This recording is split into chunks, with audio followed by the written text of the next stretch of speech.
Okay, looks like we are in. Are we in? I think we are. All right. Okay, good afternoon, everyone, and welcome to the Fauna, the biggest Them's Fighting Herds community in Asia. My name is Gaijin, and I'll be your host for this tournament. So, hope you guys are having good. Yeah, what's the question, Nix? Before we get started, drop the question there. Might be very, very important.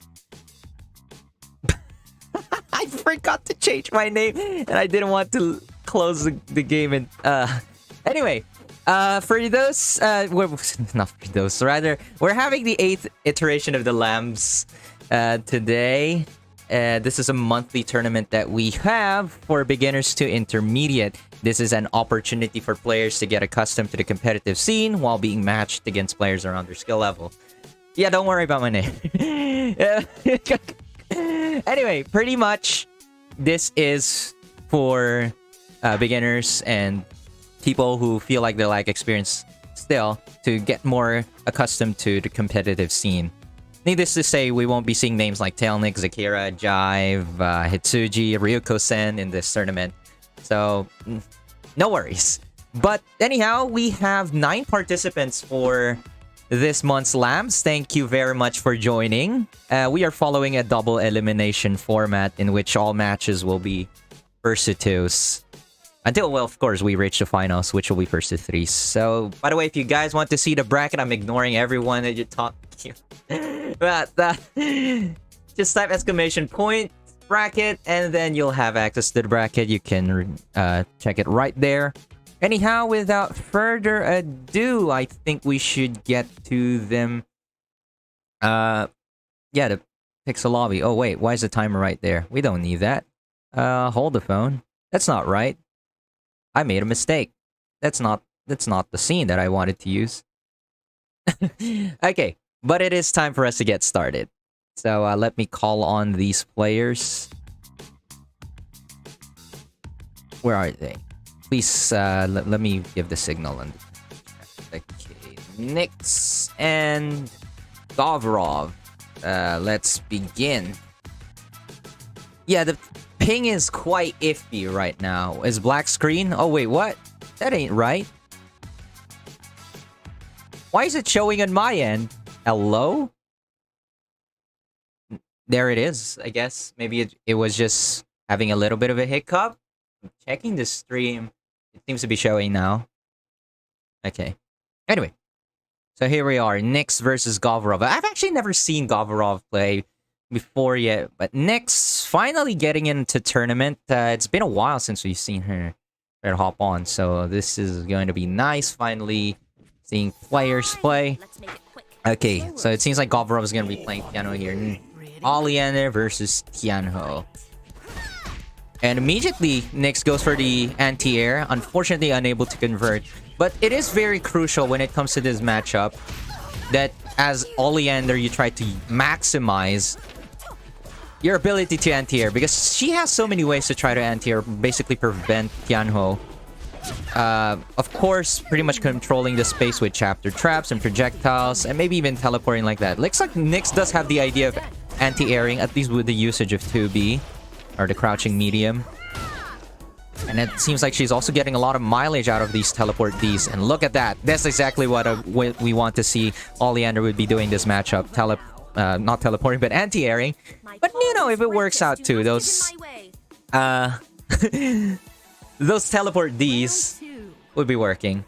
Okay, so generally you just really don't want to keep on air dashing too much as Tiano here. You have to be a little bit cautious as Oleander not only has great anti-airs but also has better reach than you overall. So yeah, dashing like that is one of the ways for you to get in. Like what Govrov just did there, crouching underneath the projectiles. So that's actually one trait that Tiano has. Once she dashes in, she really flattens to the ground. She low profiles so well she can go through projectiles.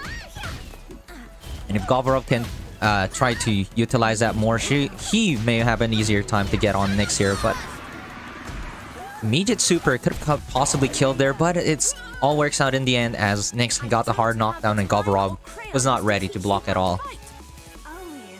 But first game goes to Nyx. I'm wondering if they're having an okay time. Now, on the spectate, it seems to be fine. So I'd like to presume that the connection is...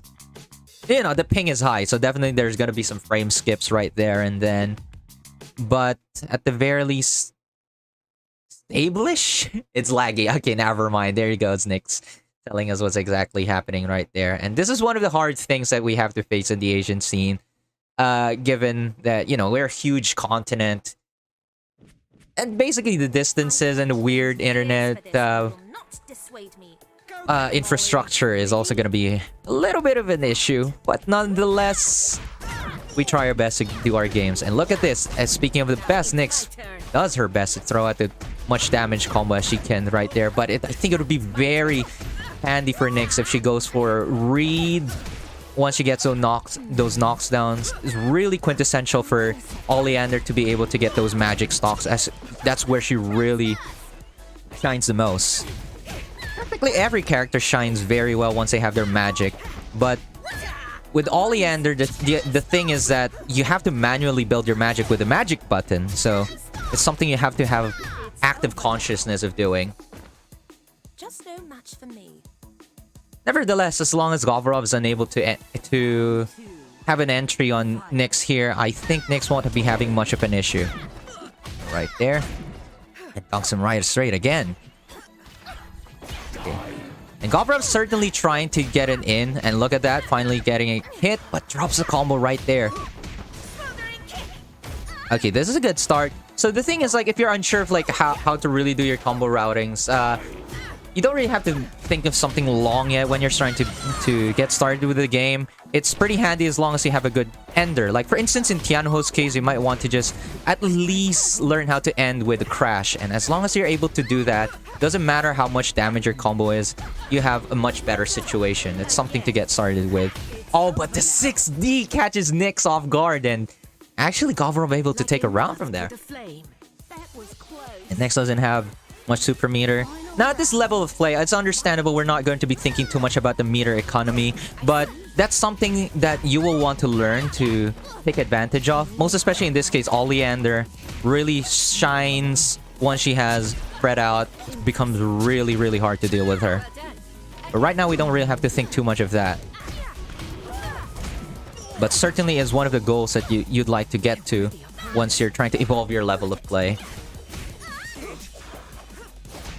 Oh, and there you go.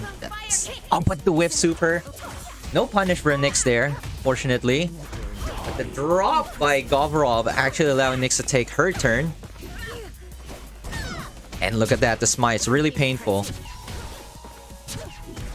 The Nyx might be tempted to just throw projectiles here all the way, but this might be problematic. Not until he just decides to chip Govorov out. Now, this is where one of those moments, like, I do not really think that instant blocking is that important when it comes to, you know, getting to a decent level of the play. But there are definitely some moments where it's going to be handy, or at least when it's going to change the outcome of the game. Because had Govorov known how to instant block there or push block, that probably would have decided the match better for them.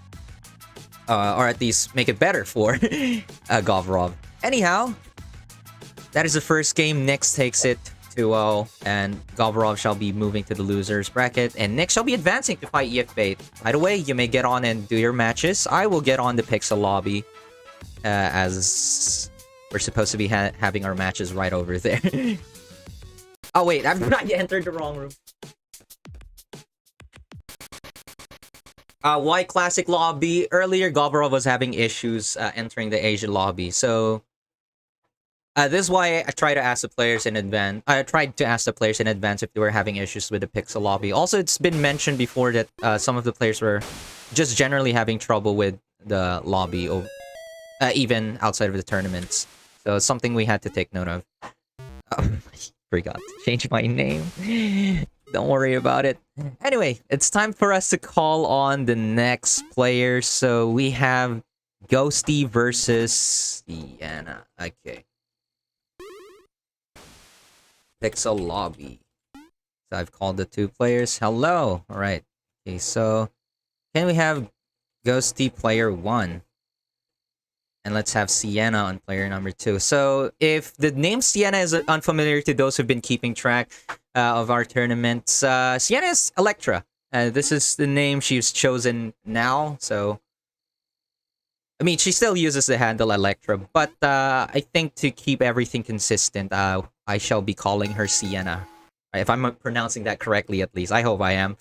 I should have asked beforehand. Anyhow, we're going to be seeing Ghosty versus Sienna. Now, the thing is, Ghosty is one of our much newer players.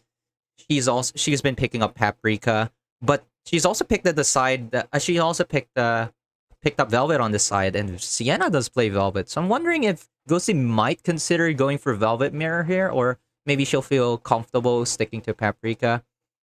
Character choice is definitely one of the things you'll have to think of getting comfortable with once you're getting to a competitive play. Although in general, I would think that it might be best once you're getting started to try to find a character that really you find an affinity with, and try to work around that first before you try to move on to other characters, so that, or at least try to work on developing your level of play with the other characters. So it looks like here, Ghosty is going to be picking Paprika.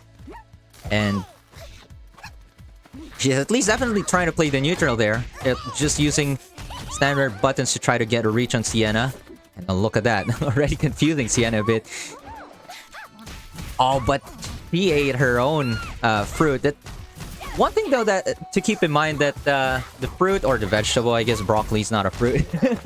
But the fruit, I'll just call it fruit. The fruit does leave the opponent at a long stun state. I mean, it's not really stun state, but more of like in that state where they can't block at all. They have to be eating that fruit altogether. But it's much longer for the opponent. If Paprika eats her own fruit, she actually recovers much quickly. So that's something you can also use to your advantage as the Paprika player. But obviously, you're still stuck in kind of a precarious spot there once you've just decided to take the fruit.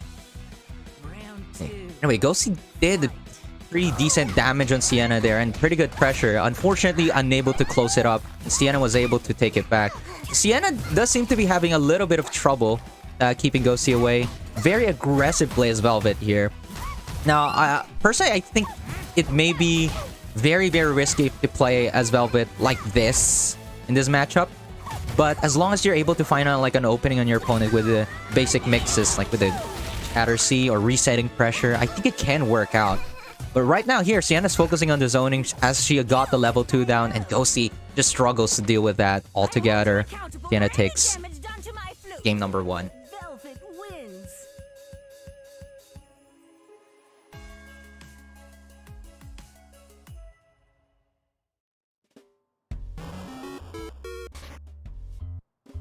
Okay. So yes, definitely, I think that you raise a very good point there. That one thing that you also have to work with here is not only your approach. Like, it seems like Ghosty isn't really having a huge struggle trying to approach or close in the gap between herself and Sienna, but more of like she tends to end up her strings in a very unsafe manner. So Sienna's able to find an opening and take her turn back.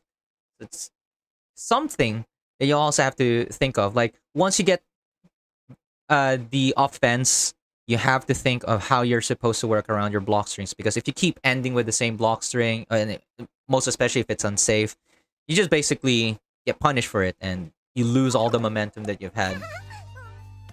Let us break the ice. Round 1. Alright, let's see how this turns out this time. Card A start, and Sienna's not ready for it. I cannot believe that jumping A actually was able to connect. But unfortunately, Ghosty wasn't able to pick up from that, and Sienna takes a full advantage. Just like a Guilty Gear player, just using the knockdown as a full advantage. I like that way of playing as a Velvet. Because a lot of Velvet players just tend to like, who just play Velvet completely as a zoner, would just keep backing away and lose all that advantage. It's over now. Velvet actually can shine once she encloses you in a very, very small space. Because, you know, it becomes harder to deal with her projectiles since they're much, much closer to you. Okay. Alright, very patient play by Ghosty there, and that works out very well. Look at that, the 5B with punishing Sienna altogether, but missing the Oki, that's another factor to think. That's like so many things you have to think of when it comes to fighting games. Like in this case, Ghosty seems to be playing the neutral pretty well, but she's just losing the momentum on the Okizeme. So once she gets a knockdown, she's pretty unsure of like what to do. But look at that 5E, that pretty much works out. Could have gone for the much longer combo, but that works as long as you get the ender. But another super may not be wise. Very, very risky when you go for moves like that, because you're pretty much betting on your opponent mashing, for instance, or just them being unsure of where to block. Now, there is a way for you to find out where your Paprika will be coming out with her super, and it's with the direction she's looking at. Okay, but it was a risk that Ghosty tried to call for, and unfortunately, it did not pay off. You have to consider the risk of whatever you're going to be doing. Anyhow, that is a game between Ghosty and Sienna. It is time for us to see if E is here, or Exim. Are you here? Wait. First, let me look at the lobby. Is E here? No, I don't see him. Let me call them on. Call their attention. It's versus Belly time. Okay, I'm just checking if our player's here. Because if Exim is here, unfortunately, I'll have to send a message on that. It's already 15 minutes past the time the tournament has started. Power's still caught. Unfortunately, they'll have to drop out. That is unfortunate. That's unfortunate. Right. Okay, this tournament is pre-record only. Now, this is happening right now, live. As you can tell as me, I'm responding to you. Hello, RGE. Anyway, unfortunately, Exim is unable to proceed. So, I'll have to DQ Exim. But that means we have to move on to our next match. Okay, maybe I can add another streamed match here. Please give me a moment. Let me see.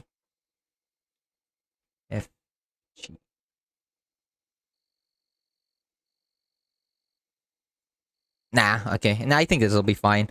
Let's proceed to the fight between Yifbait and Sienna. Or no, wait. Actually, I think it may be better if we do Fennec versus Oleander first. Let me call on these players. Fennec versus Feli. Oleander. Let's go.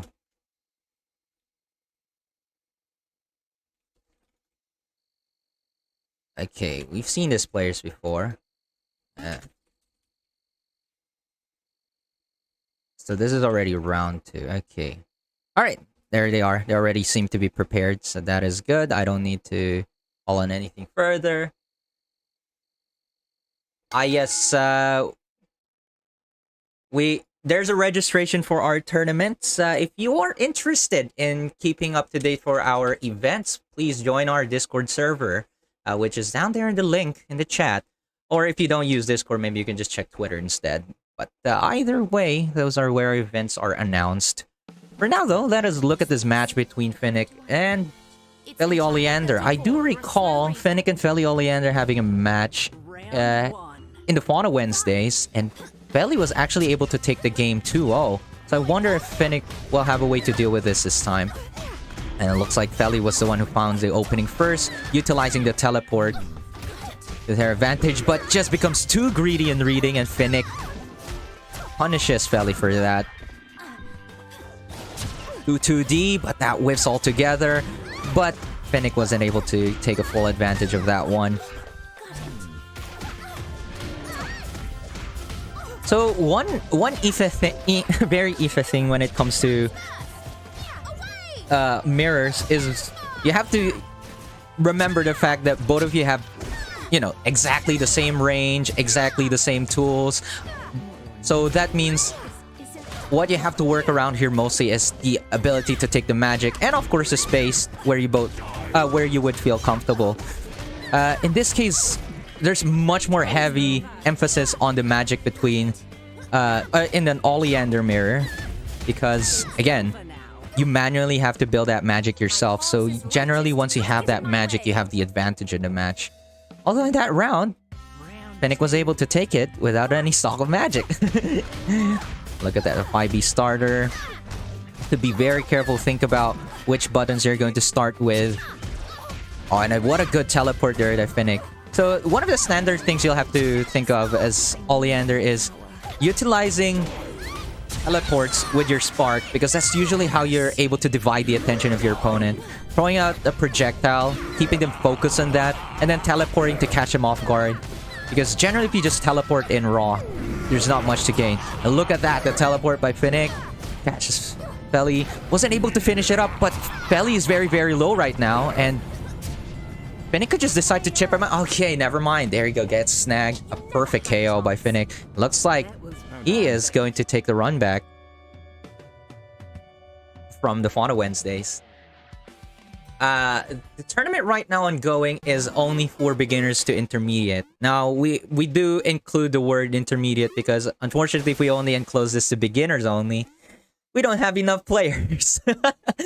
So right now, the Lambs tournament, which we hold every month, at least once a month, usually on a Saturday, is a beginners to intermediate tournament open to Asia, Oceania, and East Russia. So, if you are within these regions and you're interested, feel free to hop on and join us for our events.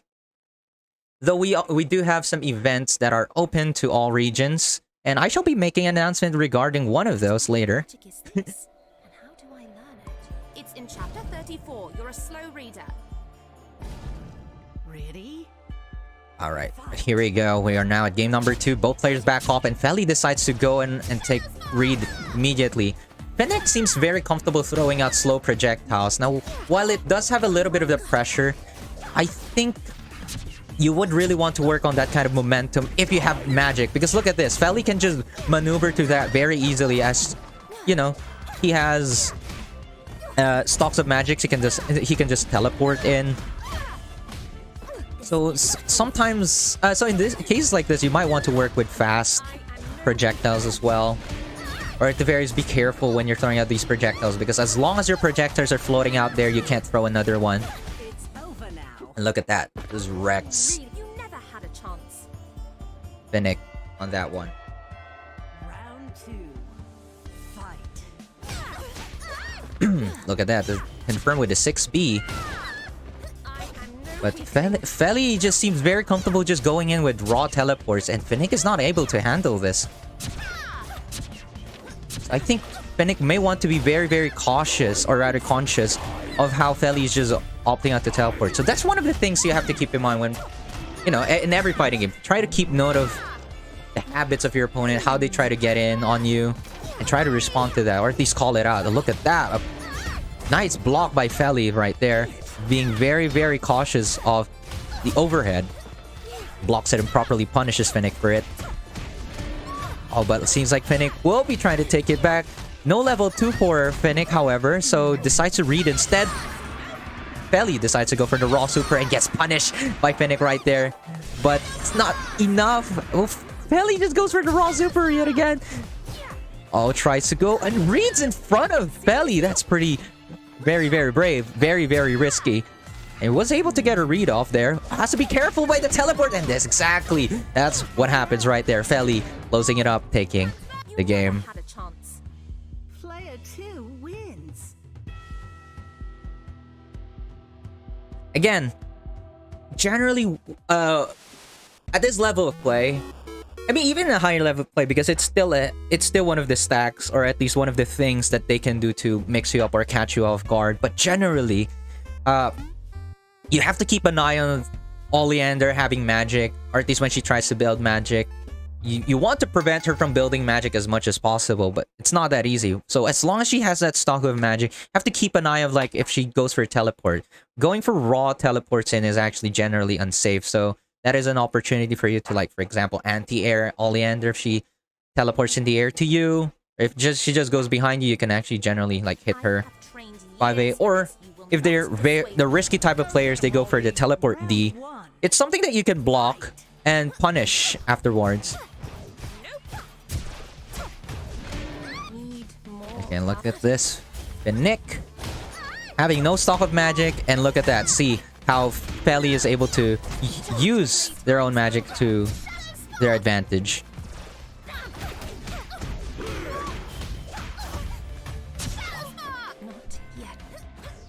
Oh, the teleport D. It's really hard to see like how sometimes the teleport D whiffs altogether. Usually it just connects and just gets gets blocked. That's usually the case. Or of course if you get hit. By the way, that was a really good confirm by Feli Oleander. So exact same frame teleport D. That's a very rare occurrence. But yes, one of the other things that you might want to try to learn as Oleander is trying to confirm off of your overheads, your 6C. Because if you don't have a magic stock, there's actually really no way for you to finish that except, you know, with a magic spark. Not with the magic spark, with the shadow spark. There we go. Thank you for saying that, Oleander. And, you know, you don't really get much out of that. So you get more mileage from your 6C. Oh, good block by that. You get more mileage out of your overhead if you learn how to follow it up with a 5A. Now, it's pretty hard because it's a 2-frame link. So it does require a bit of a practice. Okay, and here we go. Nick with a round advantage. And finally blocking that teleport D. Learning to play a bit more patiently. And Feli pays for that for a bit. And now what a very meaty JC right there. I mean, it wasn't exactly meaty, but it really felt so. Gets blocked right there in a full punish. Oh, but the drop... And gets a throw. Now, actually, once you throw your opponent like that as Oleander, you can actually confirm with it, like, for instance, with a teleport D. But it looks like Finnick doesn't need to worry about that as Finnick closes it up. 2-1. And finally, compared to last time, Finnick is the one leaving the fight in triumph. That was some good games right there. Alright, so with that, I think it's time to call on our next two players. So Yifbait was the one who triumphed with their fight versus Nyx. Yeah, okay, sorry, I was checking this. So Yifbait defeated Nyx, so Nyx is now sent to the loser's bracket, and we shall be seeing now the fight between Yifbait and Sienna for this one. So Yifbait versus Sienna. Let's have this. Oh, this is gonna be a Tianhuo versus a Velvet. Let me just take that out real quick. Let me ping the players too.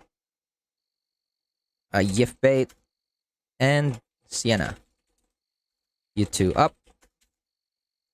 Oh wait, never mind. There he. Sienna, player 1.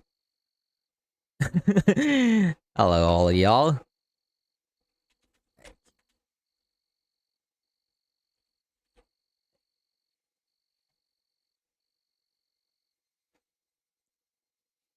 Ooh, that is a pretty high ping. But 200 ping is something I'd say playable. Hard, of course, but you know, it's playable. I think it's just gonna be a bit tougher for Sienna, if I must admit. Though, generally speaking, when, you know, putting aside factors like the ping and rollbacks, I personally think this matchup is even. As Velvet does have a lot of ways to prevent Tianhuo's entry points. First and foremost, a lot of Velvet's buttons are pretty good at anti-airing. Like, even 2A can anti-air somewhat. 2C is also a good prevention point. You know, just altogether keeping Tianhuo out. Because Tianhuo is a full rushdown character. It has to be sticking to you. And Velvet wants the opposite. And perhaps rushing in like that against Tianho is generally ill-advised as Velvet.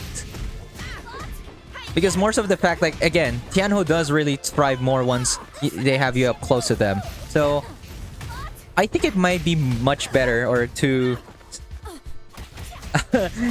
Sienna's liking, if he decides to keep away. Or rather keep Yip-Bait away. Wouldn't really want to keep him too close or try to dash in on him once he is in flight. It might be better if you're like checking on your opponent with your snowflakes instead. Something that can really utilize. Now obviously once you get the knockdown, it's not necessarily bad for you to go in. But in neutral like that, it's going to be disadvantageous to you. Oh, look at that, the Shatter Sea. You've been going for a lot of risks, actually. Air dashing a lot like that and throwing in Ash. It's pretty risky, but look at that. The 4D JV actually catching Sienna.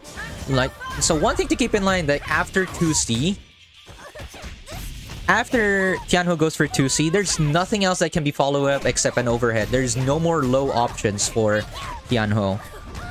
So if you're gonna keep blocking, you might want to be blocking standing instead. Keep that in mind when you're the opposing Tianho hits you with a 2C. Now obviously mid screen there is the option for Volcanic Dash, but in the corner Volcanic Dash isn't really an option. You can generally mash out of that.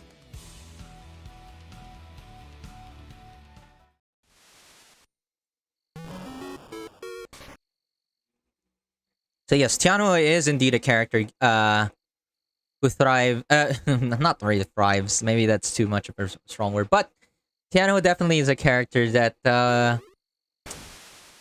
does take a deal of advantage in net play. Oh gosh, we're hitting 300 ping.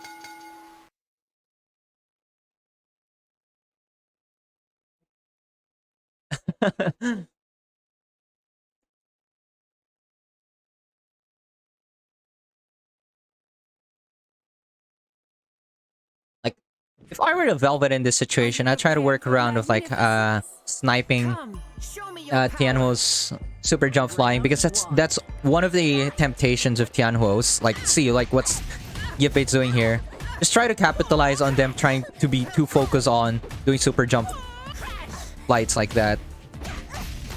Because once Tianho gets a hit on you, it becomes really hard. Like, net play aside, it's really hard to deal with Tianho once she's got the knockdown on you. Oh, the reset with the V-Dash. Now, once you're unable to stop that and you only block it, keep in mind, Tianho is still plus. By the way, why is the score not updated? I'm mashing it up now. Okay, never mind. It's finally updated.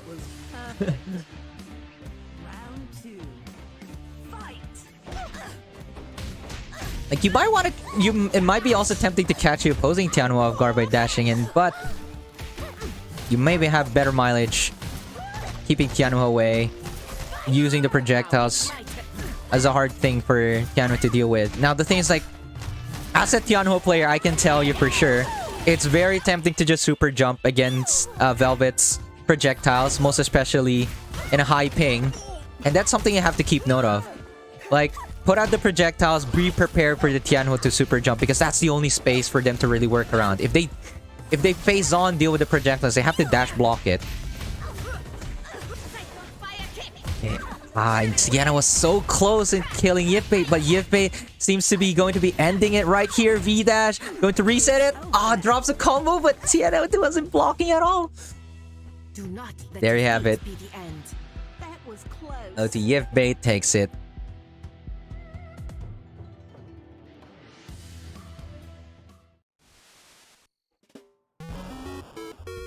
Okay, so let me just take a quick look. So yes,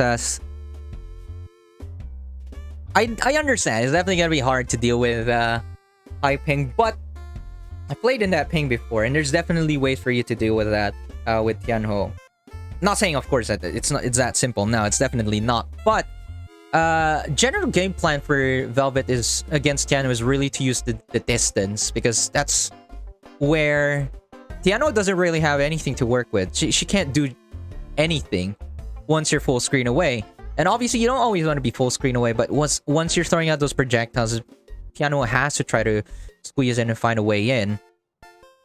And generally, of course, keep an eye of like how does your opponent try to go through those projectiles.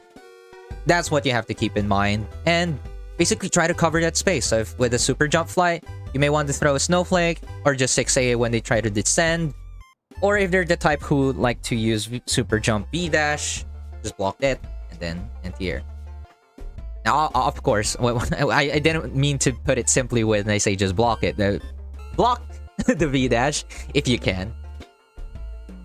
All right. In any case, let me take a look at our.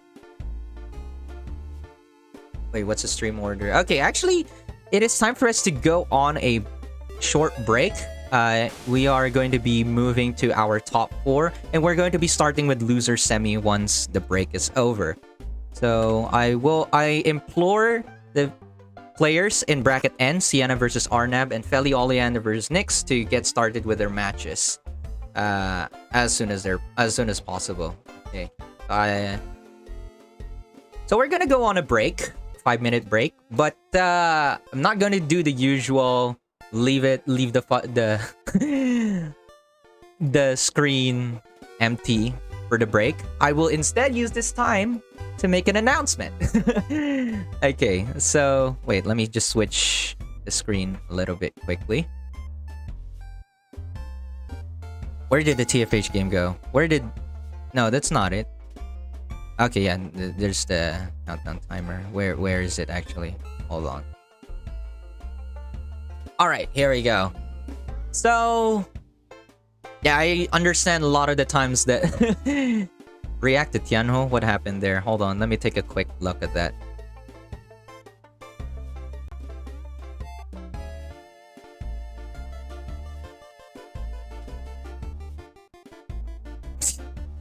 I have no words. Anyway, no, I'm not gonna do an art stream. I'm here to make an announcement. So, wait, where did the chat go? Never mind. There you go. It should come out now. There. Anyway, I'm here to make an announcement instead of putting it in the latter half because after some realizations and some comments, that does take a little bit of the stream time. So instead, it may be better to make the announcements in between breaks. So the announcement we're gonna be making is what we have in store for December. Now, obviously, I know a lot of the people are waiting for the warm-ups, but let us wait for Banana Soup's official announcement for its return.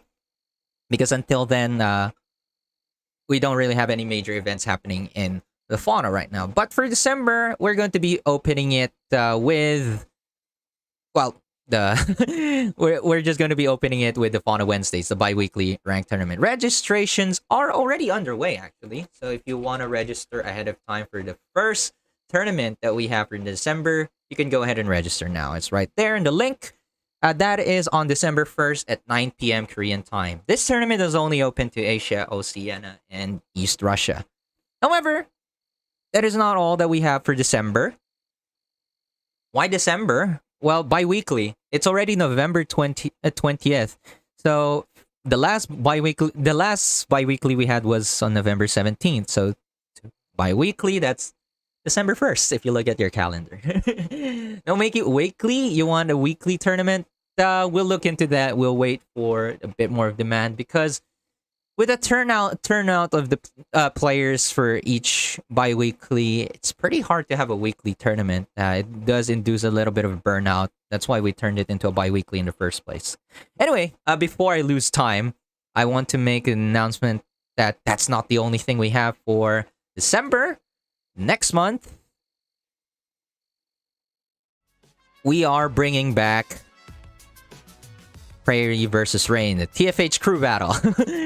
So this is specifically happening on December 4th, Saturday at 2:30 p.m. Korean time. Some of you who've participated in this event before may notice that this is happening much earlier than usual because normally we'd hold events at like 4 p.m. Korean time. This is happening at 2:30 p.m. Korean time. And pretty much the idea is I've been noticing activity from players on Saturday, earlier in Saturday, so I think it may be better if we move a little bit of the events much earlier. So, alright, some of you might not know what the crew battle is. So for those of you who've never heard of this before, Prairie versus Rain is a team-based battle. I mean, I guess I mentioned the crew, so it's a team-based. 2 teams will have to pit their players in a best of 1 against the opposing team. Now, of course, you're not just going to be playing once for the entirety of the event, but there will be a set amount of wins. So team strategy will be needed in order to win because, you know, you can only match your player once in, you know, kind of like a round.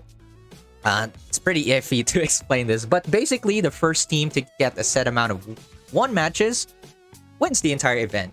So to put an example, for instance, if there are a total of, let's say, 12 people registered in the event. So I'll be dividing it and there will be 6 versus 6. What will happen is you have to work together with your team, send a player that you will be matching against the opponents. Of course, there'll be like a rock, paper, scissors to decide who throws out their first player. And you have to match a player to fight them in a best of 1. After that game, both of those players cannot play until all of the players have finished playing. And then all of you kind of like get your lives back and decide again. So it's basically like match and match. There is no region lock. This event has been always open to all regions ever since its first iteration. So we're going to be keeping that because this is a purely casual event. So nothing's at stake.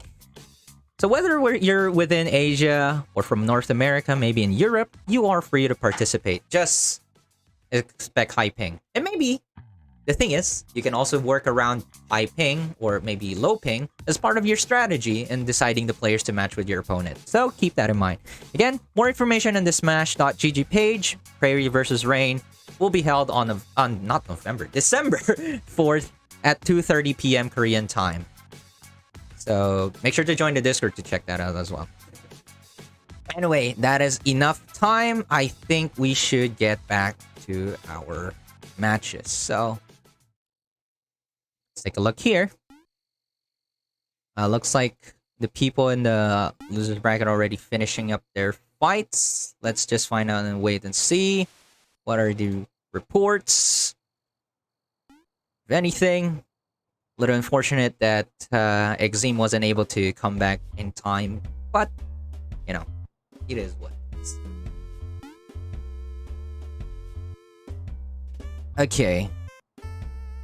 We're also, of course, by the way, we're also bringing back Lambs next month, but we haven't finalized the date yet, so don't worry. Stay tuned for the announcement for the next Lambs tournament. But we're definitely having that in December as well because, well, it's a monthly tournament. Okay. Anyhow, who are our players for the loser semi? Let me see. Are they reporting their score?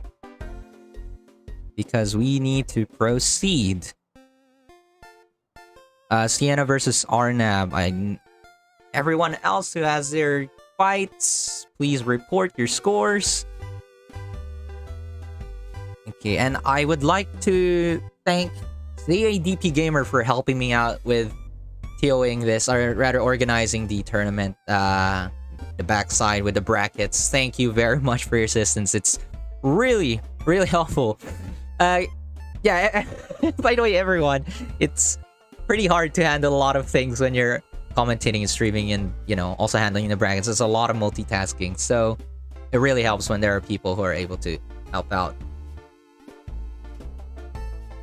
And that's something we might be inviting other people into working on with in the future, but wait for that.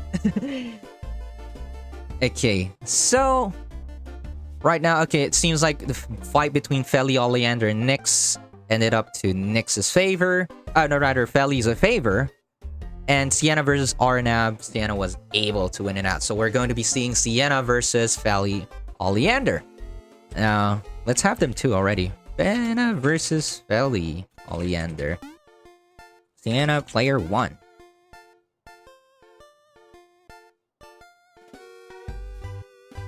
And let me also prepare the scoreboard a little bit. So this is the loser semifinals. This will be a first to 2. afterwards, all of the games will be basically a first to 3, and we'll see how that works out. Okay. Anyway, where are they? A sec. Okay, I'll give them a moment. I do understand they just finished their matches, and it's not like we're behind schedule. Yeah, it's been barely it hasn't even been an hour since we started this stream, so that is good cheat. Everything is good cheat. All right. Yes, high ping, but let's see if Sienna will be able to deal with this. Sienna versus Feli. This is Velvet versus Oleander. Generally, of course, in a high-level play, Velvet is considered to be having the favor in this matchup due to her ability to keep away and pretty much give Oleander a hard time to build magic. However, we'll see if both players can use their knowledge to deal with these situations. Now, at the start, Oleander actually does have ways to build magic as long as Velvet doesn't have that stock of magic yet, so that could be used to an advantage. It's pretty hard for Velvet to prevent Oleander at the round start from building magic. It also hard for Velvet to outzone Oleander as long as she doesn't have magic at round start. But you know, once it rolls down later on, that's when Velvet can make it in there. Now, looks like Feli is very comfortable in just using Teleport D, and like that, yet again, using Teleport D to get in there. Oh, I realized I didn't change the scene. Sorry about that. Okay. But it seems like both of them are really playing this in a huge space. And look at that. That was a reset. I don't know if that was intentional, but it happened. It was a reset. Teleport behind, and Sienna's not prepared for that. Again, you have to keep an eye of Oleander trying to do things like that, as long as he has stocks of magic. Oh, you can confirm with a super right there, but no confirm. Feli decides to keep away, but no block on that Shatter C, and gets snagged right there.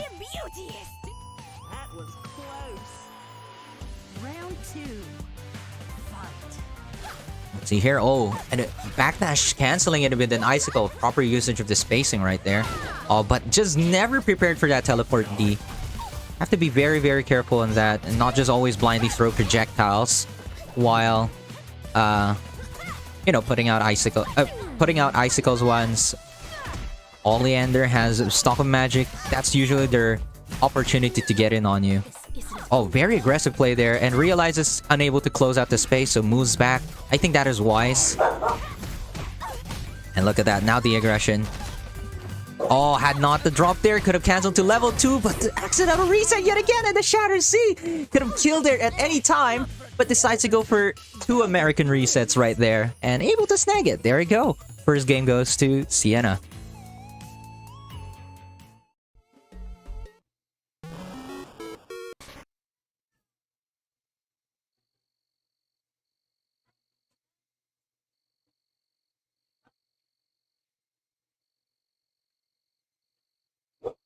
Okay.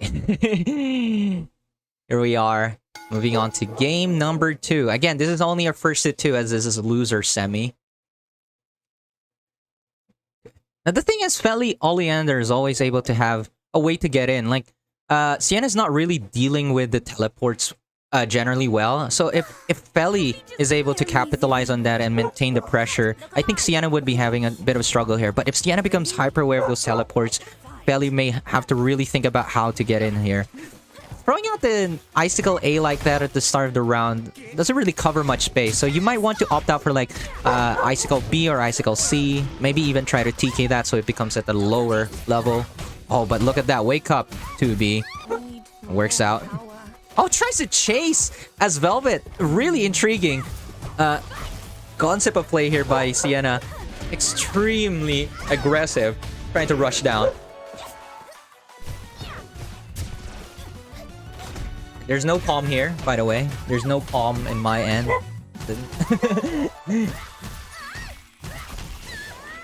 Look at that. Level 1. I'm not so sure about the idea of using level 1 there because it does, while you do get much damage there, you're still not pretty much in the clear. So, generally, you want to avoid using your level 1 unless you're just aiming for a hard knockdown. But the thing is, in this case, like, Velvet's level 1 gives a lot of meter at max JD. So, that can be used as an advantage by, in this case, most especially Oleander players, because Fred can be very, very strong, but no Fred from Feli. It looks like they're not comfortable with that. Nevertheless, that's something to keep in mind. But I guess at this stage, players don't really have to worry too much about that kind of thing. And looks like Sienna may be able to close it out here, cancel it into level 2, maximizing the damage from level 1. I think that makes sense. Oh, resets it even with a grab. Oh no, the Shadow Sea! Oh, it's a combo and Sienna not even able to do anything even though Feli was frozen the entire time. Unfortunately for Feli, that super doesn't cover the Snowflake, at least with its positioning, and Sienna is able to live it out. Pick Feli Oleander off of the tournament.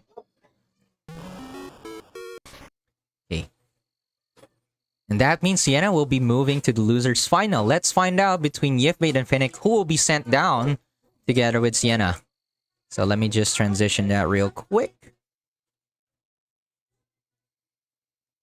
So Yifbait versus Finnick. Let's see how this works. So Finnick and Yifbait. Winner's final. This is a versus 3. So there's more time for both players to get a good understanding of how each other plays. Okay, let us call them on. Finnick versus Yifbait. Now Finnick, player 1. Again, first to 3.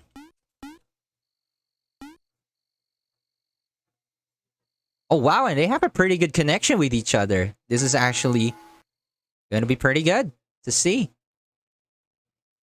Hopefully it stays that way all throughout the game. Good connection moment. This is a rare moment to see in the fauna. But you know, that is what the fauna is really known about. Very surprising stuff. This is where all the fun stuff happens. For the record, I do want to hurt you. Alright, here we go. Finnick versus Yifbait. Round start, generally, actually, Tianho doesn't want to press buttons at round start because pretty much loses to almost every button that Oleander can do. But nevertheless, it's sometimes something you might want to try as a risk for round start. And look at that. Gets snagged by the JC. Oh, he continues the combo. This is a good confirm by Yifbait and a good end. Oh, and going for the JC ender. Rather, JC starter, but no confirm off of that. Finnick has to be hyper aware of what Yifbait's doing here. Really playing a lot around with the air or the Okizeme. So Finnick may want to become more aware of throwing out anti-airs. Oh, launcher, and it's a frame traps Yifbait. Yifbait thinking that he was ready to punish there. Doesn't realize that he was in the block sun of the epilogue. But, you know, it doesn't matter that much if he can close up the round himself. Like a moth to the flame. Round 2. Okay, moving to round 2. Again, anti-air buttons are really good here. You do not really want to be jumping too much as Oleander in this matchup unless you're throwing out projectiles to cover the air. Maybe throw a JC to also control the space a little bit even more. But just jumping a lot actually makes you lose the ability to use 6A. Oh, but as soon as he does try to 6A, just a little bit too late, the V-dash goes through. But nevertheless, getting the combo, kicks Yifbait away, throws a projectile. There you go. That's the moment to anti-air, but Finnick just opting out to jump up back instead. Keep in mind that as Oleander, your anti-air pierces the heavens, so you should feel a little bit more comfortable staying on the ground versus Tianho, as you have a lot of good anti-air options. Interesting. Oh, the 2C. Oh, and jumps away from that grab. And good jump by Finnick there, showing the Guilty Gear playstyle. Round 2B, round start. Not a bad idea to try to catch off any instant air attempts. Instant air dash, rather. Oh, and look at that. Good Oki. It's pretty iffy to time that JC, but looks like Yifbait's able to snag it up. But Finnick has spread out. What is Yifbait going to do? Try to get away. The instant cross-up. That's what Phoenix trying to go for, and Yippee realizes this, tries to get away and goes in with a JC. And look at that, confirm. What a sick ass combo by Yippee. Oh, has to be careful here. 2-2D is safe, but that JC misses the timing right there. But the JC actually gets meaty yet again. Looks like Yippee's very good at hitting these JCs. Oh, V dash, but she gets jumped over, and the recovery of Volcanic Dash is actually very long if it whiffs, so a lot of an ample time for Finnick to deal with. And very good string there. That's why you should try to stay on the ground and try to anti-air. Let's go yet again, but the draw, and this might be it. And just unfortunate. It's pretty tricky. A lot of Oleander players will try to confirm with their 6A with a 5C instead, because a 5C hitbox is actually huge and hits way much in the air. So after 6A, 5C works. If not, you can also try to confirm it with a jump cancel and into a smite. And try to put them down, level them up with a ground bounce, and becomes easier to continue your combo. A really unfortunate drop there by Finnick. Almost had it with that good anti-air, but just misses the confirm. There's a lot of games still to go. Again, this is the first to 3, so Finnick is not yet much in hot water. I have trained years for this. You will not dissuade me. Go get him, Ollie. Round 1. Fight. Oh wow, get the match with the 2A, keeping Yippee away. Again. But Yippee just opts out for the super jump yet again. And again, Finnick will want to try to use that as an advantage, but nice frame trap right there. Again, trying to play the zoning game. You do not really want to just air-to-air Tianho too often. Unless, you know, JA, JC, those are pretty good buttons to prevent them.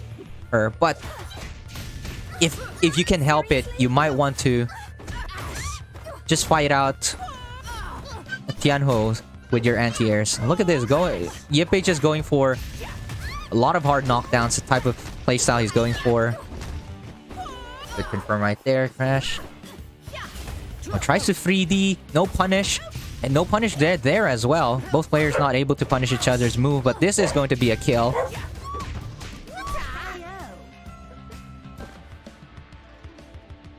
A match well fought, but not well enough. Don't be fooled, there's no palm player here. Okay, good. A lot of jumping. And look at that, the anti-air. And there you go, the patience. But no confirm after the 5C. Something maybe after that, you can immediately go to launcher, for instance. Because once you go with 2C, yeah, it's that hitbox pretty low. You're keeping away, teleports out. That's a great idea. As soon as the pressure was already backed into the corner, Yippee felt like he could go in, but the teleport timing by Finnick there. Got a little bit too greedy in the read, and that completely whiffs. Yippee is going to have the corner pressure, but what the crash drop. Finnick yet again missing the chance. Okay, this time doesn't let it up, and is just gonna go for the kill here. Oh, doesn't. Misses the chance. Should we go for the kill here? 6B gets blocked. V-dash. Yippee can actually kill here if he just doesn't drop. But the V-dash yet again. And the cancel to super. A little bit of a choke right there yet again. So, it is very tempting to save the meter, most especially as Oleander. However, if you're unsure of like how to end up and kill your opponent, I think it's just good to go for the super. Because Oleander super really does a lot of damage. So it is worth going for the kill that you feel is more guaranteed rather than going for a huge risk. It is a big temptation, basically. But taking the round is generally much, much better than saving the meter, playing the greed, most especially if you're already a round behind. Nevertheless, it's understandable the decision making behind that. And I think it might have been better had Finnick spent that meter. Okay, and Finnick gets caught off guard with that, but with a drop by Yippee, never mind another pickup by Yippee, and never mind another drop. But these 2Cs are just working out. There's grabs as well. To play a little bit more patiently here, be ready to tech these grabs. for DJB. Very good blocks. No punish on that 6D. And gets snagged by the JC. Already looking very bad for Finnick right here. Drop yet again. And look at that. The JC very painful. I'm not sure about the idea of using Spark right there. I want to throw it to JB instead of teleport. Very tricky. Very good catch there. Oh, picks it up right there. Oh no, didn't block the Ash. And not only does Finnick not have meter to work with, he's around behind. And Giftbait might be able to close it up here. Very in trouble. Very big trouble for Finnick. Okay, Finnick decides to play a zoning game, but this is the opportunity to anti-air that.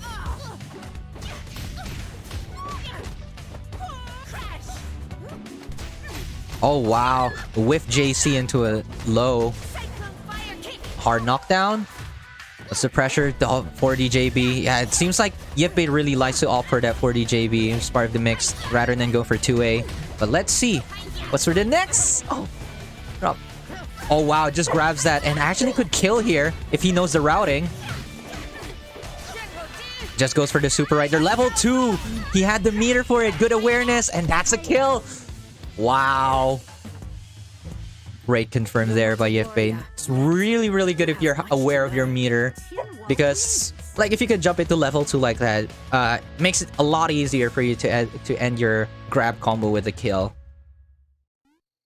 Again, looks like Yifbait will be waiting to see whom he will be fighting between Finnick and Sienna.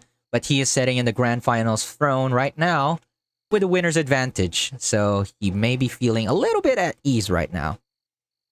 Okay. But let me switch that a little bit. Okay, that's not what I wanted for the transition. But you know what? That works too. Anyway, let us call out Finnick versus Sienna.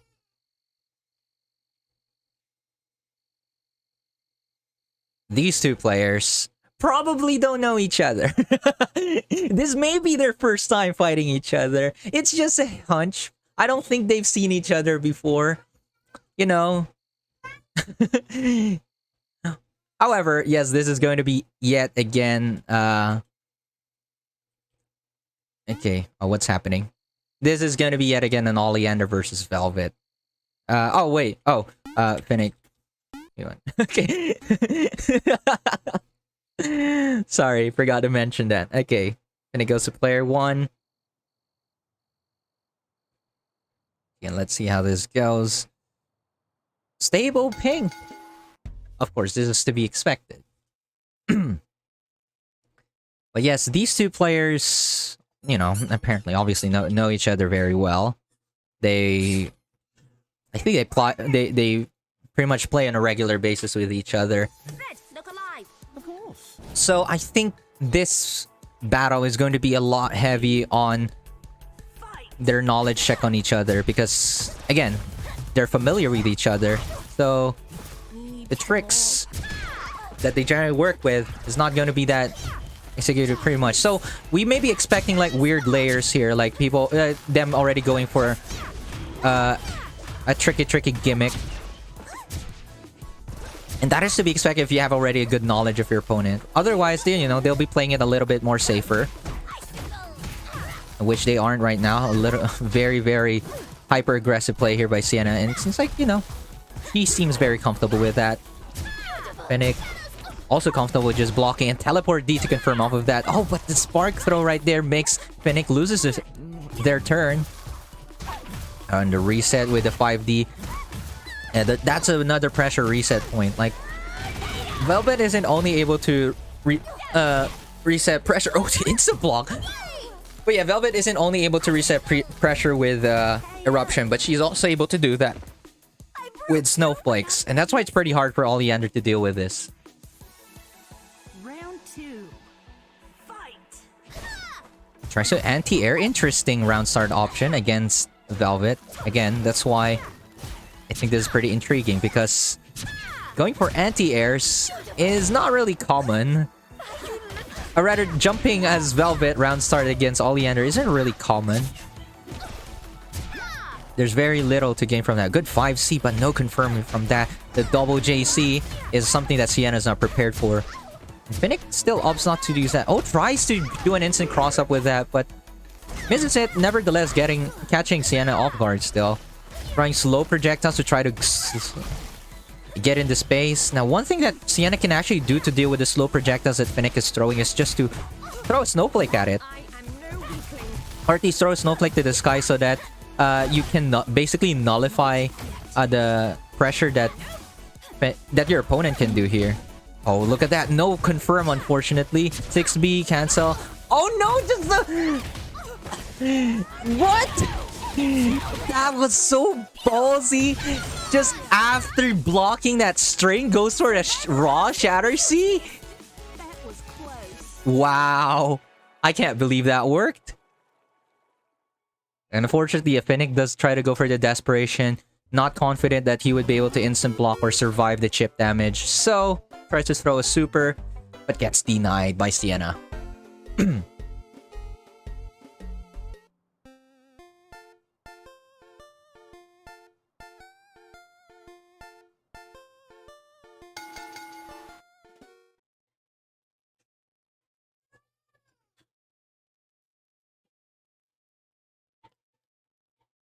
Okay, but again, one thing for sure. These players are already doing some tricksy stuff because, again, they know each other very well. Fine, we fight. Just don't touch me. I do not agree to these terms. Ready? Fight. Stop! You're mine! Well, the thing is, no players raise a concern with the stage. We did stipulate in the rules that they only should be picked, but if there are no complaints from players, that means they have this agreement and they're fine to play with it. Okay, looks like here Finnick is desperately trying to close in the space, as unfortunately Finnick doesn't have a stock of magic, but Sienna uses that to her advantage. Shatter C, not blocked at all. Just to zone out right there, throws all of that projectile, and looks like Finnick is going to be dead right here. Oh, but the drop. There's a 6B. Oh, the backdash gets called out by Sienna with a 5C, and that's a kill. Round 2. Fight. Oh, raw 2C round start. Sienna being hyper aggressive works. This definitely works very well against her. Oh, wow. And the chapter trap. Yeah, the thing is, like, even if that trades, it is definitely to Oleander's advantage due to how long the hit stun is. A little bit of a slowdown there, but hopefully the connection is fine on both players. Mash 2C right there. I think that's pretty intriguing. Oh, look at that. Into cancel into level 2. Finnick is a little bit of a pickle here. It's a setup. A lot of the snowflake throws. And looks like that Finnick is able to block a lot of those. 6B throws a trap behind Sienna, and Sienna was not prepared for that. We're probably expecting to block the trap, and as soon as she tries to press a button, Finnick actually is the one to use that to their advantage due to the delayed reaction. Oh, blocks a 2C, no punish, but takes the turn, resets the pressure with his snowflake. Very useful. Oh, and Finnick just not ready. Was thinking of tech rolling, but was a hard knockdown, so they couldn't really tech from that. Have to be mindful. Like one of also the good things or to keep in mind in this game. I mean, also for every fighting, it's like to really understand the mechanics. Like when you're trying to do recovery, because in this game, there's a soft knockdown and hard knockdown state, and once you're put in a hard knockdown state, you cannot tech. You will be recovering in a fixed amount of time. You cannot control when you're going to be waking up. So the thing is, your opponents can use that to their advantage to, you know, do some setups on you. And you have to be aware of that, because if you try to tech roll forward, you're holding forward. What happens instead is, as soon as you wake up, you're just walking forward. So it's something that you do not want to happen. Have to be mindful of like what hit you. Was it a hard knockdown? Are you in a hard knockdown state at all in the first place?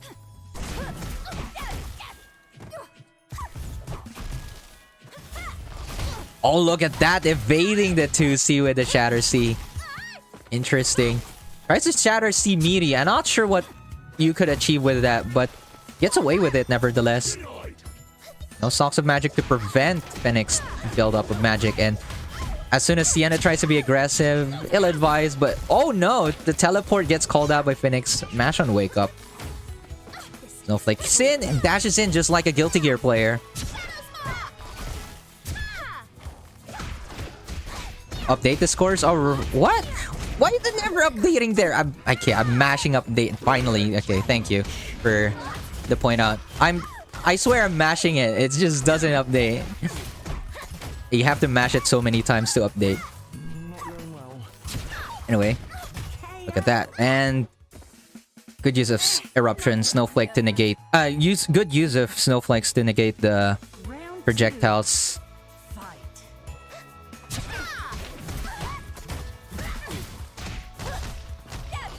Like, it does feel like the trade-off is not really that good, because as Velvet, you're using a stock of magic to throw the snowflake, whereas of course when Oleander throws out the spark, doesn't really require magic, so it doesn't feel like too good of a trade-off.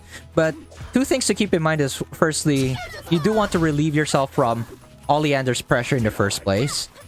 But secondly, your magic builds over time as Velvet, whereas Oleander doesn't, so it is one of the things that you may want to consider still. Now, obviously, it's not always the best option, but you can use that to your advantage. It's something that you can catch your opponent off guard with. And look at that, Fennec trying to dash in, but Sienna is ready to maintain the offense here. Teleports behind you, nothing personal.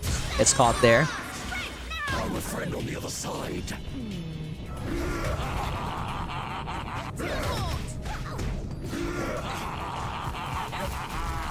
Good block on the shatter. And uses Fred to keep the momentum, but the drop right there, not so bad. Able to reset the pressure. There you go. Chapter trap, confirm, and there you go. The grab by Fred. No real string though. Drops it. Then Sienna might be able to take this back if Fennec is not careful. Look at that. The JC might have been better to just succeed instead of the snowflake anti-air, but it's really hard to be prepared for that as long as double jump is on board. So understandably, Sienna probably looking for the double jump instead there.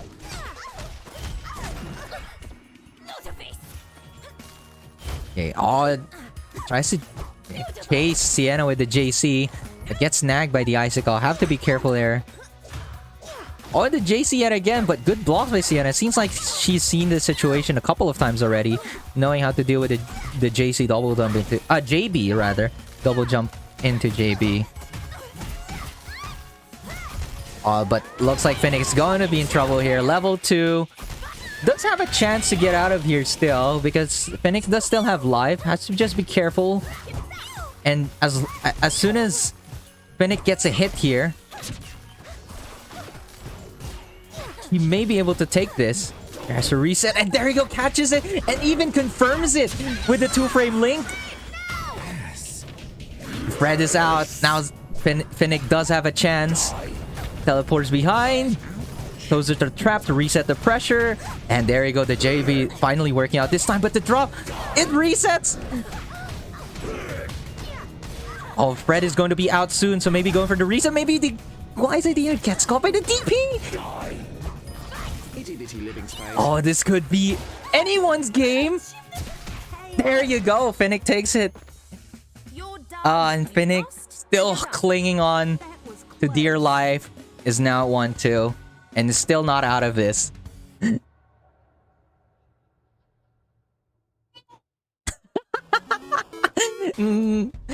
Not that dear life. I guess it works too. Alright, let's try to get rid of some of the chat's messages right there for a while. Okay, but that means we're gonna be continuing to still seeing some games. Here we are into game number... I can't count. 4. So we are now at 1-2. Finnick may still have a chance to survive this and may be able to take it back from Sienna. All Finnick has to do is they have to win 2 games in a row. What could possibly go wrong? Obviously, what I'm trying to say here is that the pressure is definitely on Finnick right now. However, Just don't touch me. let us not lose hope. Round 1. Fight. Oh, just outright goes for the read, and now Finnick has a stock of magic, can work around that. But you know, oh gosh, get mashed out. A very, very strange reset, and Finnick actually falls for it. It's another stock of magic. Could they be thinking of teleporting here right now? Teleport B? No, just get smacked in the face with a 2A and sent away with a Shatter B. No setup of Icicle. Dash again yet again. Shatter B and keeps it away with a level 1. Giving Fennec a lot of super meter with that, but it's not really so much, all things considered. Like, Fennec is right now a little bit over at a bar. Teleports behind. No Sock of Magic to work in. But the 60 is gonna work out, but no confirm. Unfortunately, that is a hard link. Good anti-air by Sienna. Survival of the beautiest.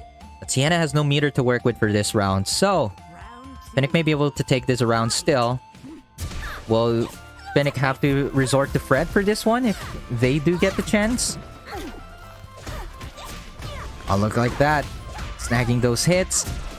Sending Sienna away, but Sienna decides to tech roll forward. Then this is Fennec, where Fennec may want her to be. Oh, Dash gets caught again by the 5C. No confirm off of it. But that overhead yet again. Yet again! And just decides to grab! Oh, the trap is gonna fall slowly. This is gonna add pressure to Sienna. Fennec's just going for a lot of pressure reset, and I think this is pretty wise. That's gonna be a kill until a drop happens. But Sienna, but Fennec does have meter to work with, and there's... could confirm it with a teleport D, but probably Fennec is unaware of that. Oh, and then just a JB drop right there. Sienna overextending, gets snagged here. Fennec has meter to work with. 2C round start, gets hopped over with a JC. But no confirm of the JC itself. Anti-air Shatter B. There's some good delays. I like that these players are delaying their buttons. They're not being too hasty on certain occasions, but they also know how to mix it up. Like here now, Sienna's going on full control, but drops a combo and can get punished here. Raw super at the face. Actually could have gone for a bit more, like with a 5C starter, but this is okay as well. The DP corrected already by Sienna, anticipating that. What a call out. Oh no, Fennec is in trouble. Can get chipped out here. Teleports in. Drops it. Has to be careful here. As the Soft Magic gets grabbed, and there it is. Unfortunately, even though Fennec was able to bring out Fred here, it wasn't quite enough. And Sienna will be the one advancing and facing Yifbait in the grand finals. That was tight. You can definitely see that... Oh shoot, I chose the wrong transition. You can definitely see that, you know, these players are working on different layers. Like, look at that. 2C Round Star and a Round Star JC with a Velvet, and it actually works out. So these sort of stuff normally you wouldn't be expecting when you're fighting against those characters. But it works, it works. Anyhow, it is time Sienna versus Yifbait. Sienna should be player 1. Oh wait, do you need a breather? The showers in the sun. Okay, hold on while I prepare this as well. Switch it, Yifbait.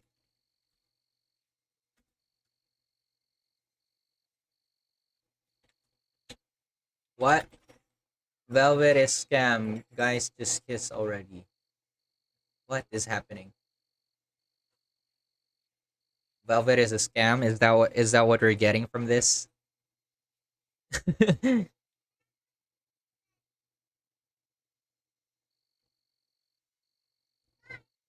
They're trashing each other. Yes. You know what?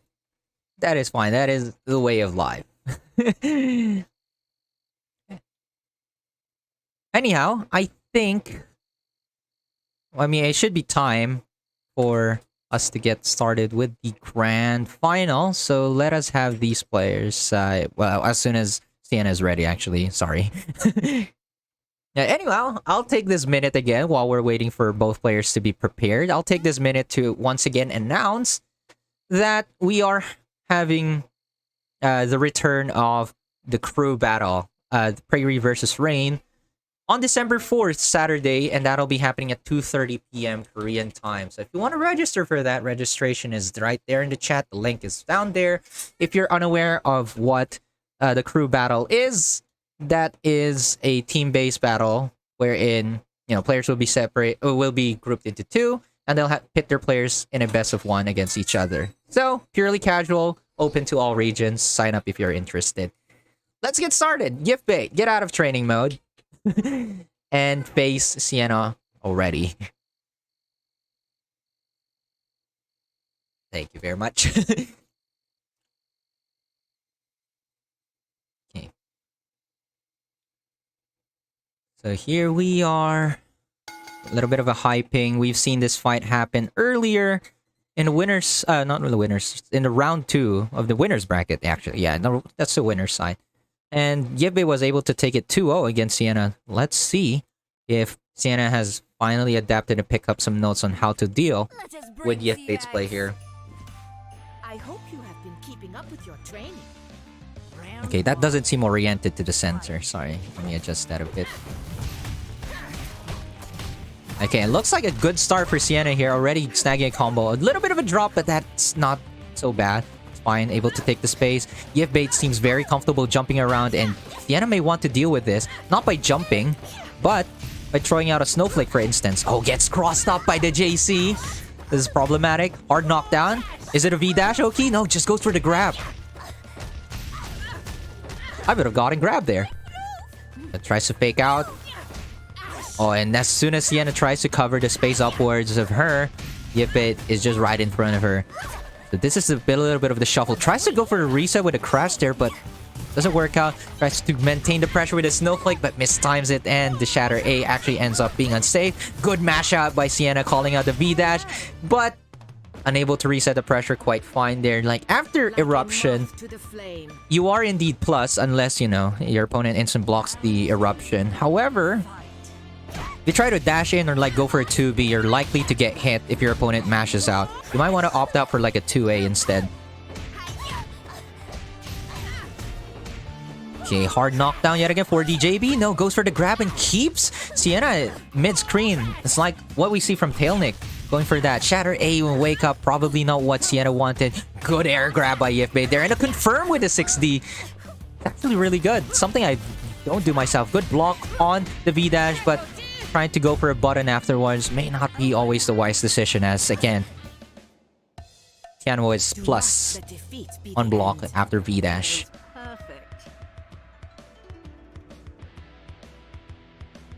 In this case, would it make sense for us to say that Yibbe is throwing when he's the one winning?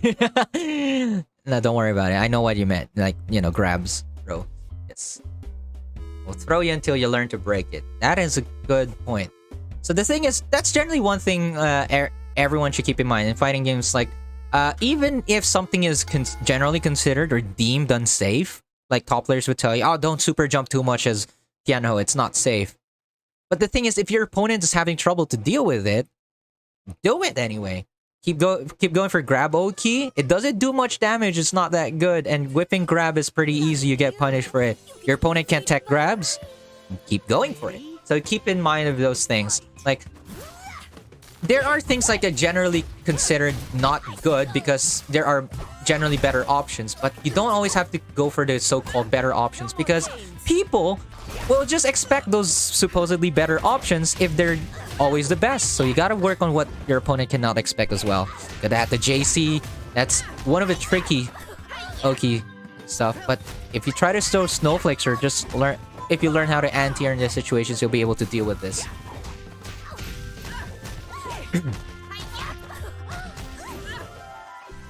Oh, and there you go. Yet again, a grab. That's down with it. Tries to go for the grab again, but I'm not sure about smashing the BC after attacking the throw. Gets sent away by Sienna. Good coverage, but maybe overextending. Oh, it works out. No punish by Yibbe right over there and gets chipped out completely. It's good that Sienna decided to play the space there. I like the call of the risks too. I understand that they're pretty scary, but it seems to be paying off because Yibbe is just not dealing with it with some of the aggression that Sienna's doing properly. And eventually Sienna may want to go for anti-airs here, but this gets mashed out because the Shatter B whipped altogether.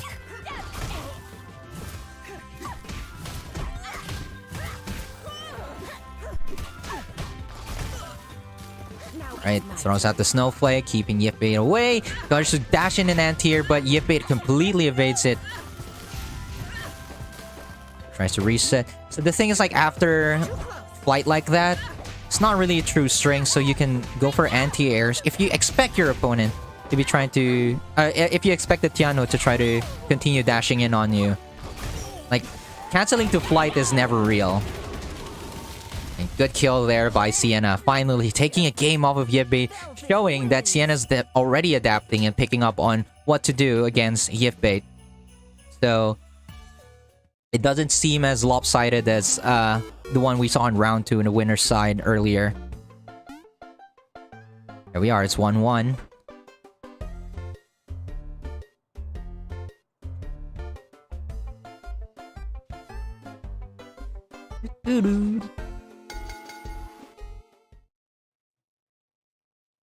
So, reminder for everyone, I know pretty much everyone in our audience right now, our viewers, are aware of this, but, you know, just as a reminder still, Sienna is coming from the loser's side on this one, so Sienna needs to win two games to reset the bracket and they go back to 0-0.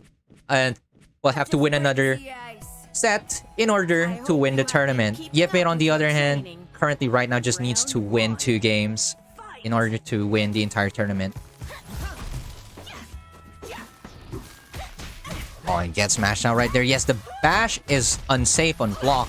So it's actually -7. It's actually pretty tricky still to punish, if I'm quite honest. But it's not as difficult as it was back in 1.0. So normally you should be able to hit that. Just make sure you're not mashing, because you have to do it on a reversal frame. Or rather, reversal window. Oh, good delay on the 2C.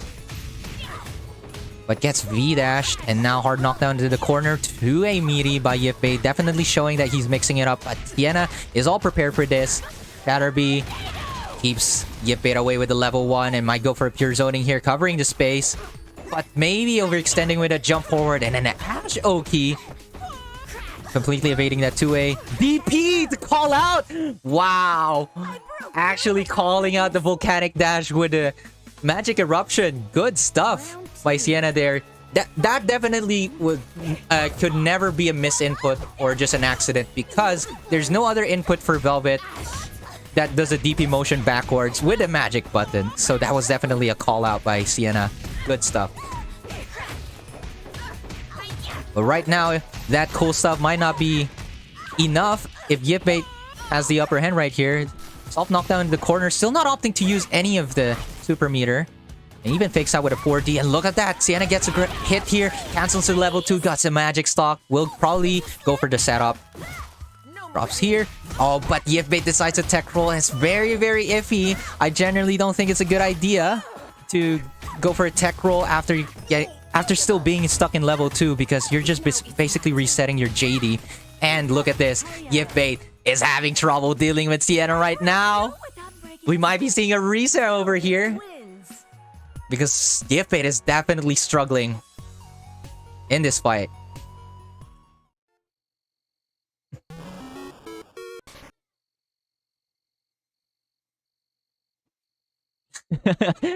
Yifbait stops doing wake up supers and starts losing. Is this a correlation?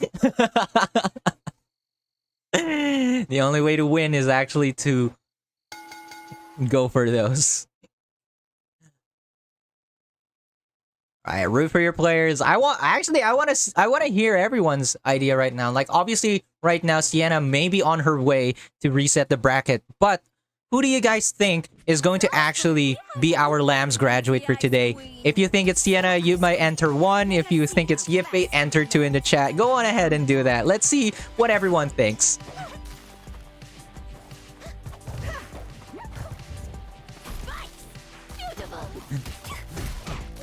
Alright, but right now, looks like the volcanic dash reset right there. And then the Shatter C. Yifbait just not prepared for that one. And already at the low health. Like the idea of that Snowflake trying to maintain the pressure. And it actually becomes a pressure reset point for Velvet. Oh, but that's gonna be a drop. But Yifbait's not gonna be in position to go for a punish here. Goes for the double 60 to try to chase. But now Yifbait doesn't have a stock of magic. Goes for the hard knockdown. To a meaty. And again, is this a 4D JB? No, goes for the super jump JC setup. And this time, Sienna is prepared for this. Completely evades that, and that's hit the punish on Yifbait. Takes that round. Yeah, there's no points. That's why I'm saying just type 1 or 2.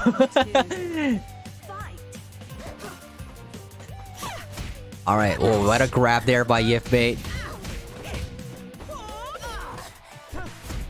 Yet again, another grab, keeping Sienna mid-screen. Probably going to go for the JC setup yet again. This time, Sienna's not prepared for it.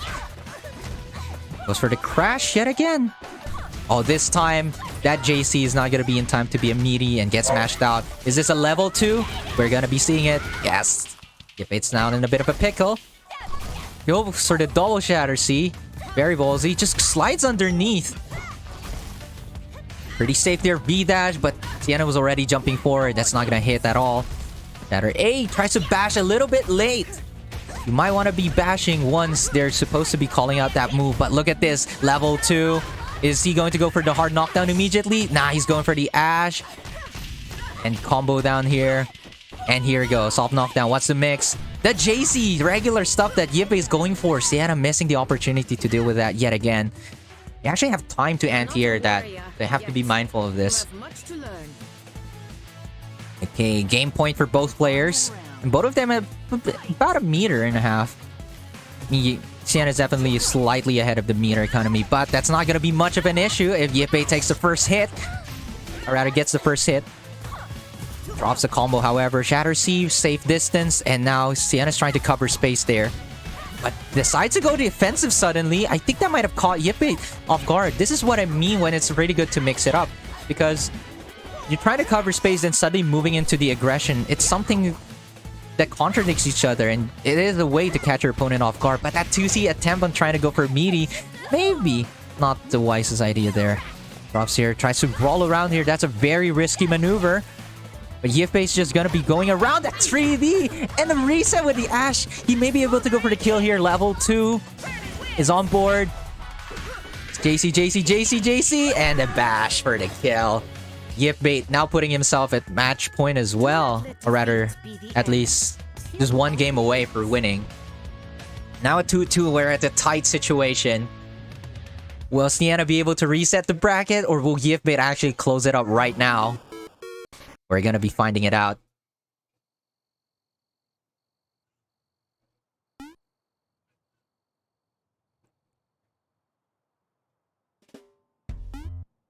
This is certainly intense, and it's really nice to see how much these two players have really evolved. I still remember like the first time I've seen Sienna play, and the first time I saw Yifbait play, and they definitely have improved by a long shot. So the games are becoming much more exciting. Like, it's not just because it's 2-2, but mostly just the way these players are playing. There's definitely some more thought into the play. They have a much better understanding of what's going on. So it really becomes quite exciting. Oh, and the dash in goes for the grab. May go for the hard knockdown here yet again. Here we are. 2A, meaty. 4D JB, but no confirm off of that. Shatter C, that's not gonna be safe because it got blocked in the air. Hard knockdown yet again. No, that's not a hard knockdown, but text roll in place, or rather backwards. Generally ill-advised, but catches Sienna off. Wow.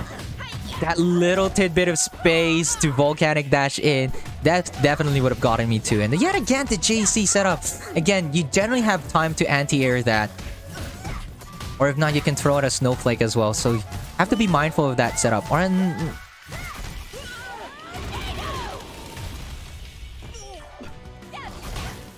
oh, there you go. Actually, Sienna may be able to take this if Yifbait is unable to. Oh gosh, she's going to win it. What a comeback. Yifbait played too.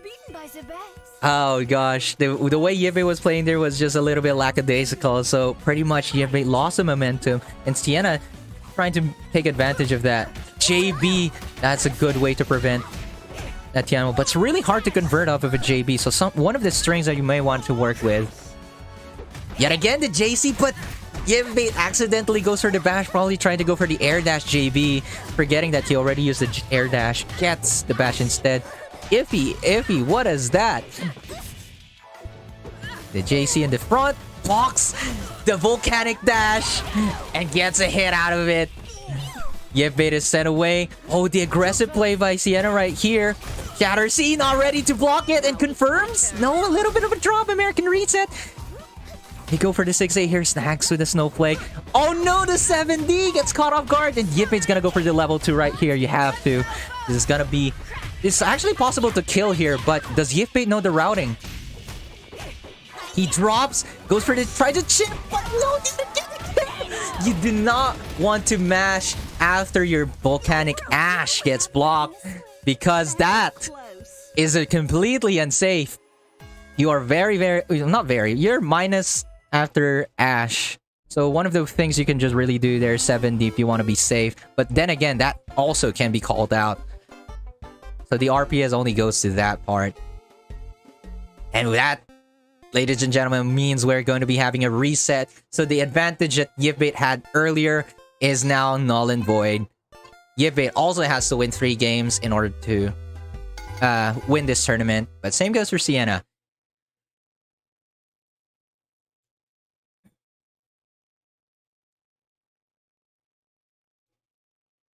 Excuse me, my throat is hurting. I gotta need a sip of water right here. This is getting really, really intense.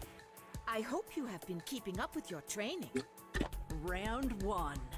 Alright, Sienna definitely keeping up with her training because getting a reset on Yipbait right here. And it's already looking pretty good, but misses the punish on that. I mean, it's not that exactly punish. That's not what Yipbait wanted, but it's not what Sienna also wanted. 6D probably trying to go for a flight cancel earlier there. And the V-dash reset right there. Bit of tech. Don't really expect things like that. That's it. There's the JC forward. Volcanic dash. And that's Yipbait getting the first round. You're not a warrior yet. You have much to learn. Round 2. Right, just Shatter C round start and Bash round start. Definitely a call out from both players. I just noticed that Grand Final reset tag is out of place. Don't worry about that. Well done. Drops a combo but gets the reset. And that's a knockdown. Smacks. That's 7D with a Shatter C. That's what you want to see. No level 2 right here, but has a corner pressure. Is a 70 wake up? Sienna did try to cover it, 7D, and tries to go for the grab, but just was out of range. And gets punished by Yipbait right there. Level 1, it's a hard knockdown. V-dash in front. But again, remember that is plus. Sienna did get the reversal, but Yipbait had the timing to make sure that he had the offense. DP! Finally seeing it! We've barely seen Sienna go for that. Okay, that is a good call. Now, you could have actually just killed with a Shatter 80 there, but as long as you get that kill, that's what you want. It's actually very interesting that Sienna hasn't been showing DP very much in this matchup. That's a punish right there. Good. Going for the 2B. Keeping away there. Shatter B goes for the level 1. Sending Yipbait away. Projectile setup. No. Tries to play aggressive and pays for that. Again, very risky to go for dash-ins like that as Velvet because you don't really have a good... You don't really have the advantage of that in close range against Tianho. Goes for the bash, tries to call out something from Sienna, but that's not gonna happen. Oh, and there you go, the snowflake loops right there, sends away yet again. And this time, trying to cover space. Oh, just a raw bash! Oh, and this is an interesting combo. And yet again, the JZ. Sienna's just never prepared to deal with that. Can go for the level 1 hard knockdown, but still alive. What's the mix here? Is that DP wake up? DP gets called out by Yipbait. Wow. You're not a warrior. Definitely these players are paying attention to each other's options. And Yipbait takes the first game of the reset.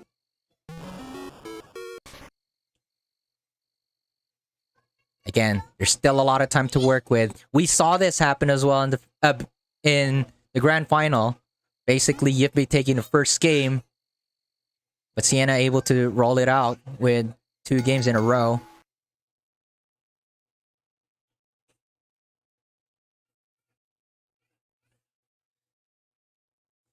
How do you deal with DP? I asked DP. Don't worry about it, Suna. Don't worry about it. Anyway, yeah, basically if you want to call out Wake Up Magic Eruption by Velvet, her DP, basically just jump at her. The timing it is a little bit tricky, but it's just possible. That is a good mix right there. I actually would have gotten hit there myself. After landing, going for the Ash, since you don't have the magic stock to go for the overhead, that's something that can be pretty iffy to call out. Oh, reset with the delay after the 2C goes for the Shatter C. Yippee not pressing any buttons or responding at all. Gets sent away. The sweet home Alabama. Oh wow! The sudden 2A by Sienna catches that air dash with the Shatter C, but this 7D is going around you. It's gonna be a hard knockdown for the JB. No, just jump in, trying to call out a DP, and this time not ready to call out that DP. B dash throw right there. You could actually just anti-air that or try to silver snowflake, but again, it's really tricky once you're in that tight situation. Very close there, but Yippee takes the round.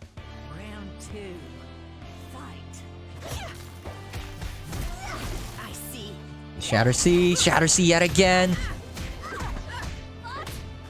Oh, tries to probably miss the timing for the crash right there. Goes for the JC, and Sienna wasn't in position, unfortunately.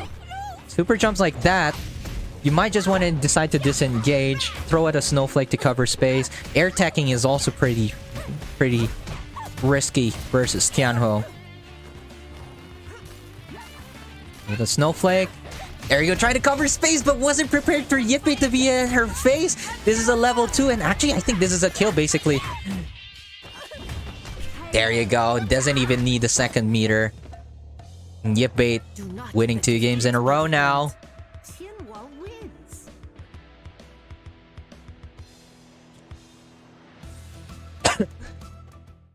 Is this gonna be it for Sienna? Is this how she will fall after resetting the bracket, working hard on that? Will be losing in the reset without snagging a game?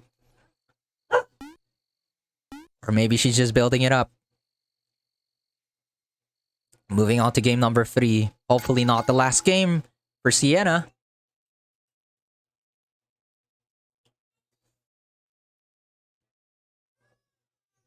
I'm gonna find out whom between these two is going to graduate from the Lambs. And hopefully we see more these players more often in the regulars. Although, I do know Sienna's generally been active in joining the Mono Wednesdays. So, it really helps build up that experience altogether. Yet again, not prepared for that JC. Let's try to go for the reset there, but misses the opportunity yet again. Oh no. Just a simple flight cancel into air dash. So normally, like after 2C, instead of going for 2A, you may want to opt out for 5A or 6A instead on Wake Up. Because generally what Tianmu would want to do there is just flight cancel. Oh, tries to Shatter C, get denied. But Yipbait's offense also gets denied altogether. Misses the Snowflake. But gets the reset there. Dash in, misses it because it's side switch. Pretty tricky situation. There you go. Trying to cover space. JC in the face. Shatter A. Oh, and Yipbait doesn't notice it. Tries to Shatter Z, but the bash through. Drop. Tries to go for the reset on the grab. Doesn't work out. Bash. Tries to Ash. Not gonna work out. And that's gonna be a kill for Sienna. There you go. Yeah, there's no way you're gonna get out of that. You may have my autograph now. That was close. Okay, Sienna may be working her way around to taking it back. Oh no! You don't want to see that! Not like this! Wait, the raw super actually working out, and the raw Ash even! You hate to see it happen. Well, not really. I love seeing it. Well, that is fantastic. Look at that. A crash. What is it? Gonna be the JC yet again. Sienna still unable to deal with that. And a perfect KO by Yipbait after that devastating round start super. Like a moth to the flame. That was perfect. Right now, Yipbait doesn't have meter to work with. But Yipbait's at match point. Oh no, the JC connects. Yifbait's gonna get a knockdown right here. Goes for the hard knockdown. Goes for the grab. Goes for the mid-screen play. Super jump JC. Tries to chase the tech roll. Sienna unable to block the V-dash. Or DJB. No, just jab. Dashes in and grab. Yet again, what's the mix? Oh no, not again. You hate to see it happen. That's gonna be a level 2. Oh no, doesn't go for the level 2. Probably not confident, but that's again a perfect KO. And that is unfortunate for Sienna, but Yifbait takes the cake. Wow. Wow, wow, wow, wow, wow. Oh wait, what the hell happened? That's not the transition I wanted. Okay, sorry about that. That was a mistake. But there you have it. No palms over here, by the way. But there you have it. That was some intense games from both from these players. Really, really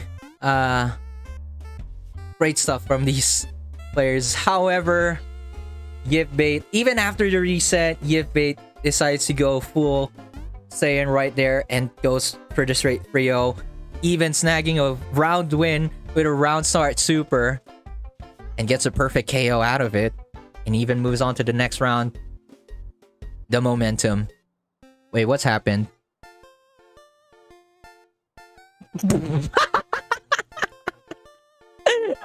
What?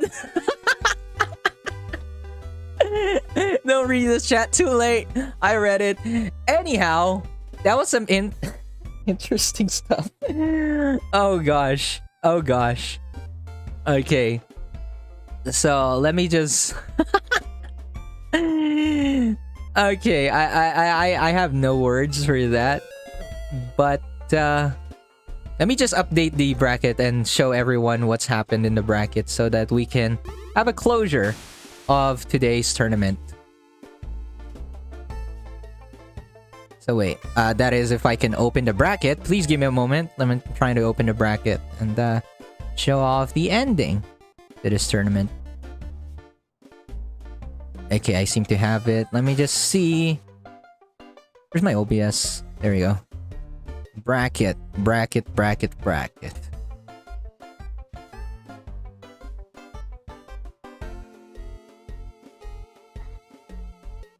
Wait, this is too big. Hold on. Okay, I have it here. Let me transition to that real quick. Okay, I reused the wrong transition. That's fine. Okay, but here you go. Wait, shit, that's not completely visible. Well, I guess you can still gather from here anyway, since the Yifbait's name is highlighted. So our Lambs graduate for this month is Yifbait, finally showing off another strong Tianho play. Definitely is deserving of a graduate with the play that he's shown today. So that means we won't be seeing Yifbait in the Lambs bracket ever again. However, we're gonna be seeing, hopefully we're gonna be seeing Yifbait more in our regular tournaments. That is if he's not busy. And hopefully to our major tournaments. So you want to see these players really develop. But that's not to say that Sienna hasn't also been showing some great development in her play, because I really think she's developed and improved a lot from the first time I saw her, and trying to play around more of pressure, and the way she uses her aggression as Velvet is actually very interesting and can catch people off guard, so it definitely works out. But perhaps we're going to be seeing Sienna next month for the next Lambs tournament. Also, for third place, Finnick, showing some Oleander plays, definitely showing that he can overcome the other Oleander players, beating Felly today as well. And for fourth place, Felly Oleander himself actually also playing pretty solidly, showing less of the bad habits that were noted previously. So all of you have been really improving. I'm starting to think if you guys are still Lambs at this point. But, you know, we'll keep running these tournaments. So next month, there will be the Lambs number 9. Stay tuned for that one, because we're going to be having that for sure. But anyway, thank you very much, guys, for your participation. Don't forget that we already have whatchamacallit, we have the registration for the Fauna Weekly or Fauna Wednesdays that will be held on December 1st. Registration is already underway, so if you want to keep going for that, register now. To register ahead of time is always much better. Shut up, Arnab. And we also mentioned the crew battle. We'll mention more details, but most of the information is already there in the Smash.gg page. But we'll make an announcement later to on the Discord server talking about this Prairie versus Rain. So if you guys are interested in these events, please register now as they are already open. Though if you're having issues with registering, please let me know. But that is it for today. Thank you very much, everyone. Congratulations against the gift bait for being our Lambs graduate. And thank you for our lovely viewers for joining us in the tournament for today. This has been Gaijin. And that is it for the Fauna. Thank you very much, and I will be seeing you next time. Bye-bye!